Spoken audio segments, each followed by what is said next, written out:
Alors ici, on travaille sur un projet qui s'appelle Méduse, qui est un projet que moi je mène en tant que photographe, un projet documentaire, qui prend maintenant deux voies différentes. Donc, de mon côté, je travaille sur les personnes défigurées, le rapport entre le visage et l'identité chez les personnes défigurées, notamment dans le rapport à l'autre, le rapport à soi, le rapport à l'extérieur.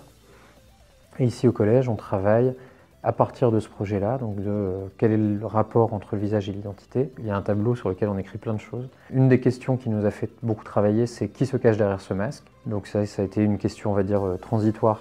Et là, on s'est rendu compte qu'on part beaucoup vers la question du souvenir. À quoi sert une image dans la mémoire, dans le souvenir?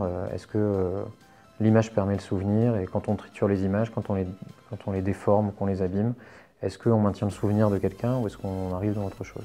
L'idée, c'était de faire un collectif éphémère où chacun allait travailler et on allait pouvoir créer des œuvres et des réponses plastiques à cette question du visage et de l'identité, mais en partant de ce qu'eux ressentaient et ce qu'eux vivaient. Donc au début, c'était un peu, pas incompréhensible, mais un peu difficile d'accès, où ils étaient un peu lâchés dans la nature avec cette question-là et il fallait qu'ils fassent des choses.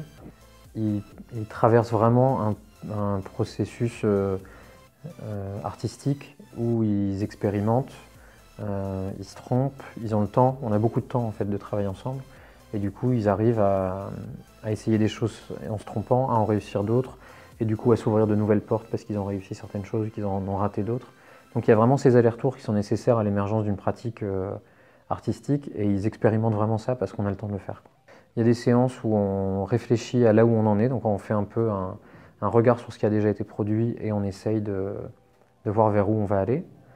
Il y a des séances où c'est que de la production, donc ils arrivent avec tous des idées et ils disent « Ah ben moi je vais mettre des tirages dans l'eau et puis voir comment ils réagissent. Nous on va découper, on va faire des pulses, on va faire… » Enfin, ils ont tout un ensemble de choses qu'ils voulaient essayer par rapport à cette déconstruction du visage. Et par contre, il y a quelque chose qui est assez stable, c'est qu'à chaque semaine ou 2 fois par semaine, ils découvrent un artiste qui travaille sur la question du visage et de l'identité.